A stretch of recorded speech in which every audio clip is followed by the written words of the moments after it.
Brothers and sisters, maliit pa po ako, sinama ako ng mga tiyahin ko po sa bangko.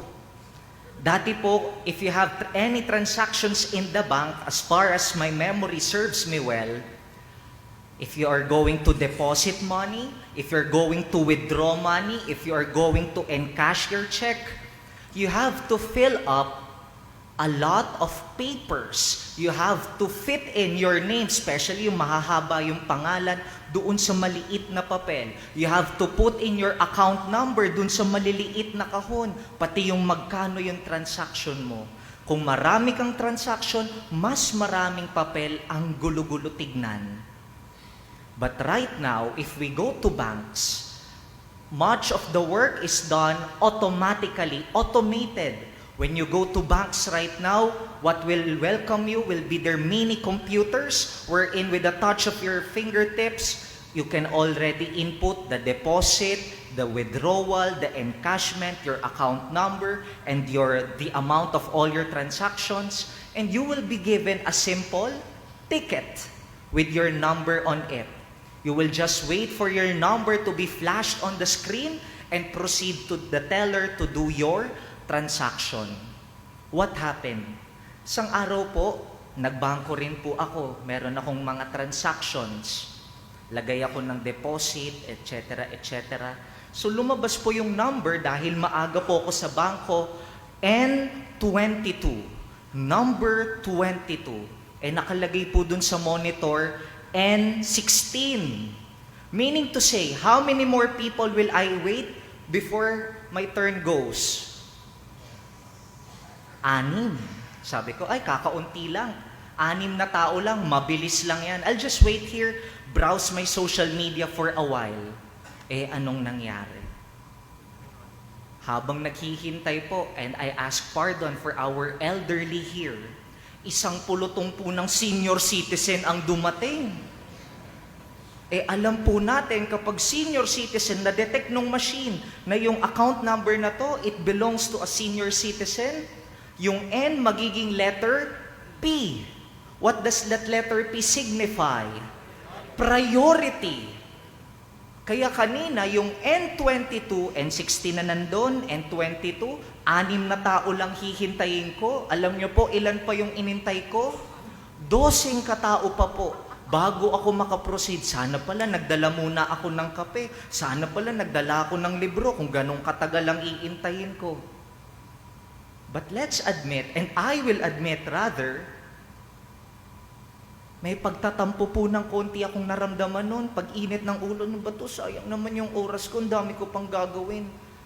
Priority, ang tagal ko nung nag-iintay sila, pagkadating nila, diretso teller. And I am telling to you this story, hindi po ako nag-grumble sa elderly natin dito. I am telling you this story because pretty much the same with our gospel for today. We heard that a vineyard owner went out at 6 a.m., 9 a.m., 12 noon, and 3 p.m. looking out for laborers para pumitas ng ubas sa kanyang vineyard. At nakakagulat. Because in the culture of the Jews, kung tayo po ngayon, 8 hours ang work, sa culture ng Jews, 12 hours, 6 a.m. to 6 p.m. Sa totoo lang, lugi na nga yung 6 a.m. sa mga tinawag ng 3 p.m.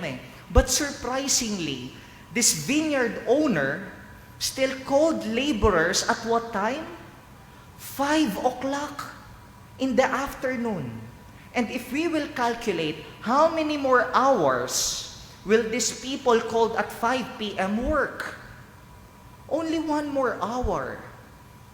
At nung dumating na yung time para ibigay yung kanilang sahod sa araw na yon, we all heard that those who worked at 5 p.m., yung 1 hour lang nagtrabaho, pareho lang po ng kita doon sa nagtrabaho ng 6 a.m., yung 12 hours, yung nagtiis ng init ng araw, 12 hours, pareho lang sila ng sahod.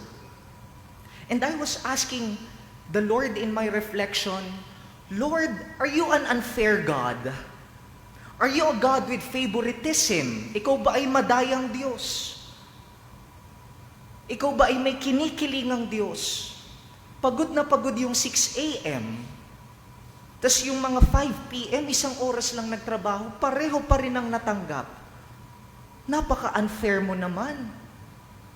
Will you not consider the hard efforts, the time spent by those who work at 6 a.m. and reward them with a little bit more? Or deduct a little from those who work with only 1 hour? And let's admit, even in our life, sometimes, our God treats us like that. We have so many intentions, specific intentions, which we have been praying for how many years already right now, for how many months. And then we will hear from our kamag-anak, from our friends. Isang araw lang ng dasal kinabukasan, may answered prayers na. Pumunta lang sa Baklaran, sa Quiapo ng isang beses, tayo ilang buwan ang naglalakad ng nakaluhod. Sila isang beses lang pumunta, mamaya, may good news na. That's why we will ask talaga, we cannot but ask, Lord, ba't ka namang ganyan? Bakit hindi yung turing mo sa kanila, ituring mo din sa akin? Kahit 1 hours lang sila nag-work, you give them the daily wage. Eh ako, nagkakakalyo na po yung tuhod ko, kakadasal. Still nothing. Is our God really unfair? But if you listen carefully to the gospel, nagkasundo po sila. Those who work at 6 a.m., did we not make an agreement that no matter how many hours you work, I will give you the daily wage?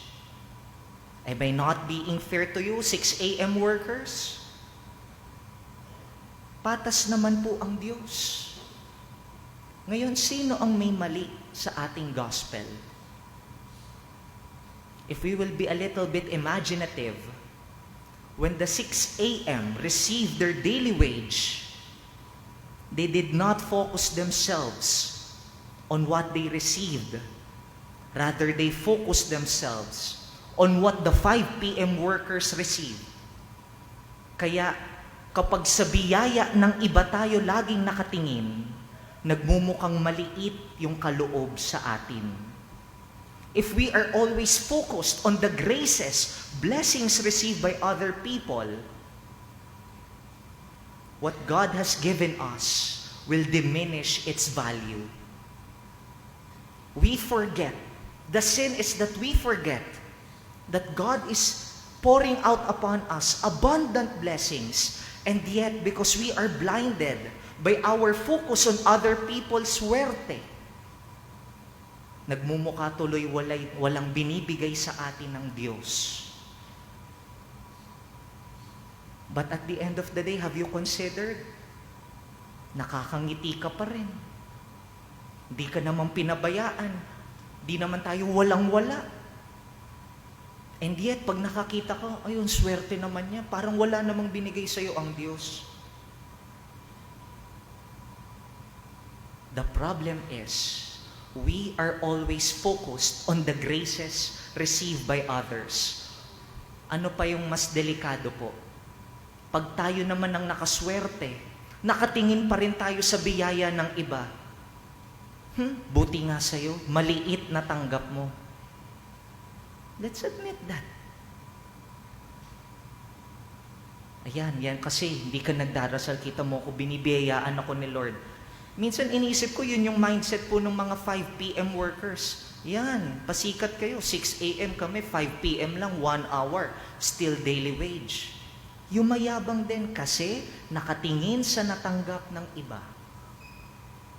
So my dear brothers and sisters, let us remind ourselves that God is every day, always showering His abundant graces, abundant love to us. All we have to do is to refocus our view, our perspective sa mga binibigay niya sa atin. Otherwise, that focus given to others will always give us comparison. It will make you either envy, jealous, or full of arrogance. And if there came a time in your life na baka talagang maswerte ang iba, na parang ang tagal-tagal na po nating nagdadasal, wala pa rin tayong natatanggap at puro kamalasan ng ating nararanasan, I tell you this, for the days that we feel that we are not enough, please take a look at your right hand. Please take a look at your right hand. Kindly place it on your left shoulder and remind yourself while tapping your shoulder, I am enough. I am enough. Sapat ako. Sapat ako. Wala akong kailangang patunayan sa iba. Kung sila makahigit, okay lang. Someone above me is looking at me, I am enough. Kahit maliit lang na ibigay ko, kahit 1 hour lang, someone above is looking, that is enough, my daughter, my son. Remind yourself. There's no point for us to be jealous, to be envious with the graces received by others. Because God is fair, tapat at sapat.